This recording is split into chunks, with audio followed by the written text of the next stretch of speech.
Hey everyone, Mr. Sujano here, your source for gaming, tech, emulation, and open source news. Let's get started. Alright, we'll kick things off talking about RetroDECK, and we don't have a new release for RetroDECK, but we do have some upcoming information about it. So they're working on giving people the ability to add individual ROMs right to Steam and launch them with RetroDECK. And they're also working to make more controllers compatible and easier to set up. So for PS4 and PS5 controllers in specific, the touchpad is going to function like a mouse for Wii input in computer systems. And if you left click on the touchpad, it'll function like a left click. If you right click on the touchpad, it'll function like a right click. They're turning the configurator into a Godot application. And they're creating a brand new mascot here called Reku. I think that's how you pronounce it. Unfortunately, or possibly fortunately, I don't think it's going to look like the mascots from Aether SX2, Duck Station, and more. If you wanted to see the full report in detail, I'll drop a link to it in the description below and feel free to check it out. RetroDECK is 100% free and open source. And speaking about stuff in the works, next up we're talking about Nintendo 3DS emulation with Citra. And Citra is currently working on a pretty nifty new feature. It's called Add an Option to Uninstall a Game, and it's exactly that. Once this is officially rolled out, under the menu system here under Uninstall, you'll see everything, game, update, and DLC. Now, I'm assuming this is going to be rolled out pretty soon to Citra, and as soon as I know more, you'll know more. Next up, we're talking about RetroArch and WindowCast, and for those who may not be aware, WindowCast is a core for RetroArch. It allows you to use standalone emulators and run them through WindowCast to take advantage of RetroArch shaders. And someone just wrote up a wrapper utility for it. So the very first version for this wrapper has just released, and some of the benefits here include making it easier to incorporate this with a front end, and also to close the standalone emulator when RetroArch closes. It's 100% free, it's open source, and I'll drop a link to it in the description below. And speaking about scripts, next up we're talking about read-only Memo, and I'll drop a link to this website in the description below, and I do recommend checking it out. There's an interview here with Rich Whitehouse, the creator of BigPEmu, and the article is titled Bonus ROM, How an Emulator Can Add Multiplayer to a Single-Player Game. Now, we've talked about this feature in previous videos, especially with AVP, but it's kind of nice to get some additional context here from Rich Whitehouse himself. Again, check out this article. Next up, we're talking about Sonic 3D Blast for the Sega Saturn, a game that came out back in 1996. And someone has just found some debug stuff in the game that's pretty interesting. As semi-playable Tails and Knuckles, a debug camera mode, and the ability to turn Sonic tiny or giant. Now for semi-playable Tails, this is really what you get, a couple of animations and that's it.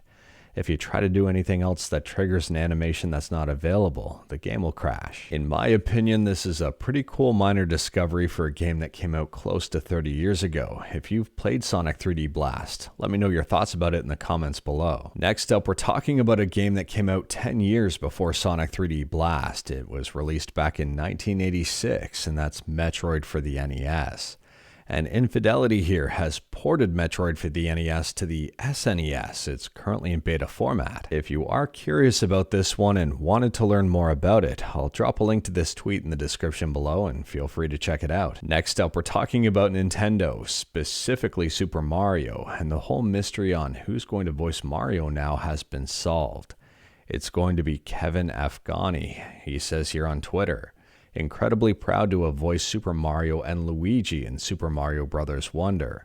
Thanks to Nintendo for inviting me into the Flower Kingdom. You may be familiar with Kevin if you play Genshin Impact. Apparently he voiced Arnold, and he also voiced Raditz in a version of Dragon Ball. Next up, we're talking about Ubuntu, and yesterday we talked about the release of Ubuntu 23.10 Mantic Minotaur.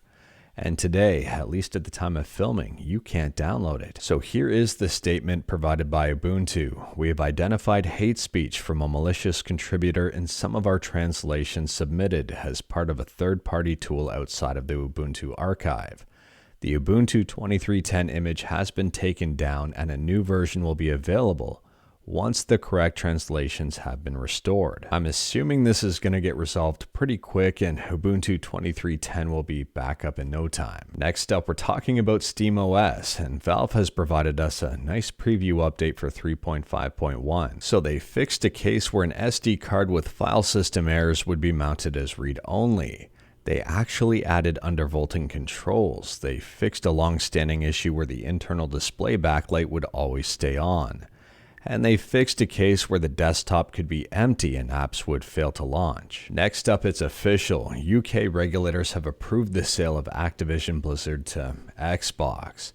And apparently Bobby Kotick will report into Phil Spencer until the end of 2023 and then is expected to leave the company. But moving on, and we're talking about PS4 emulation with SHADPS4, and SHADPS4 has made some further progress. I'll drop a link to this YouTube video in the description below and feel free to check it out. It's a homebrew version of Tetris and controllers are now kind of working. SHADPS4 is still in very early stages of development. Don't expect to be running Bloodborne on this one anytime soon. It's just nice to see progress. And last up here, speaking about progress, you won't be making any if you play CS2, you've got an AMD and you enable Anti Lag Plus.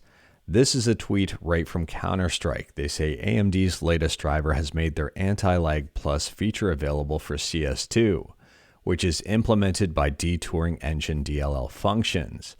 If you are an AMD customer and play CS2, do not enable Anti Lag Plus. Any tampering with CS code will result in a VAC ban. And once AMD ships an update, we can do the work of identifying affected users and reversing their ban. So if you've got an AMD, you're playing CS2, make sure not to enable Anti Lag Plus, at least at this point in time. But anyways, that is all I've got for you in this one. Straight to the point, all stuff and no fluff. We talked about a bunch today. Let me know your thoughts about absolutely any of it in the comments below. If you like this video, leave a like. If you didn't like this video, leave a like. Hit that subscribe button. Check out my other videos. Don't tempt fate. Save your state.